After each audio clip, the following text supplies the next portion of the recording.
Ty and Matthew talking podcasts. We're here today, folks, to talk to you about the Rodecaster Pro II.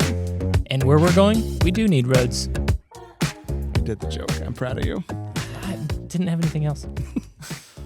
Rode recently announced the updates to the Rodecaster Pro line. Now, when they first introduced the Rodecaster first generation, it was a pretty unique product. It actually kind of created a whole new product line of things for podcasters. Category. That's the word, category. Thanks. Yeah. And a lot of other things have come out since then, and Rode decided to step up their game. So the original Rodecaster Pro was built for podcasters, but used for streaming and content creation, and for everyone from amateurs and new beginners to pros, and there's features for both.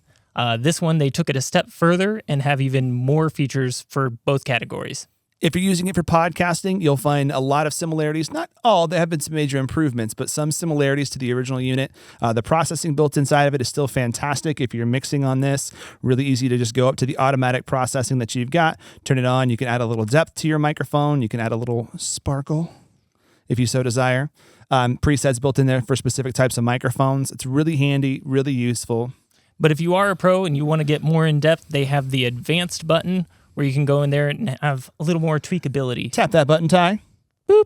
Under the advanced tab, you can access a lot of different EQ presets. There's panning. There's a lot of in-depth options you can really dive into if you so desire. They even have a section for effects. If you want to add an echo or reverb, you can do that in there and have control over that as well. One of the big improvements they made on the Rodecaster from the initial version is the amount of gain per channel. If you're using dynamic microphones like we are right now, it's pretty common that you're going to need some kind of an inline mic boost to really get the audio quality and audio volume that you're looking for. They put a lot more into the Rode. Yeah, there's plenty of gain. You don't need the inline boosters. Rode actually claims that if you use one, it'll actually be degrading the signal. If you are a gamer or a streamer and you're bringing inputs from different sources, there are a lot of new routing options in this Rodecaster Pro II that were not in the original. The Rodecaster Pro II has the same Bluetooth connectivity options as the first version, which makes bringing in phone calls from cell phones really easy for your show or for your stream.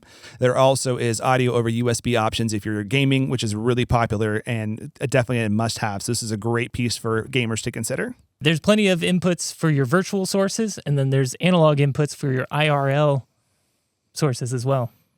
That's in real life.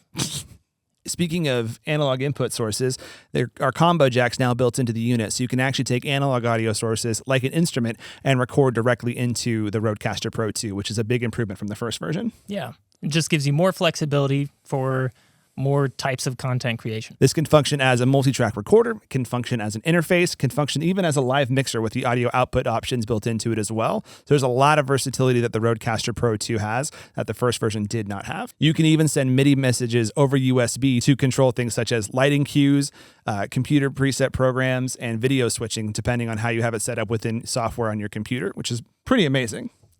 Wow, wow, wow. Wow.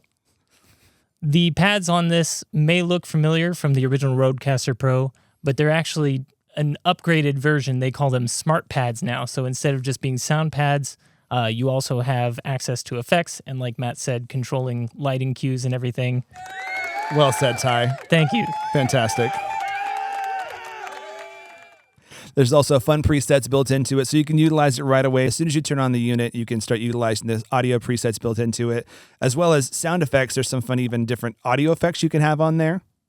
You can do fun stuff like this if you so want to. I don't know why you'd want to, but you can. It sounds like your head shrank for a little bit there. Or if you ever want to disguise your voice, you can use any of the other effects. And just have fun with it. This will be a really popular unit for ransoms. If there's ever like videos needing to be made with that, this will be a go-to.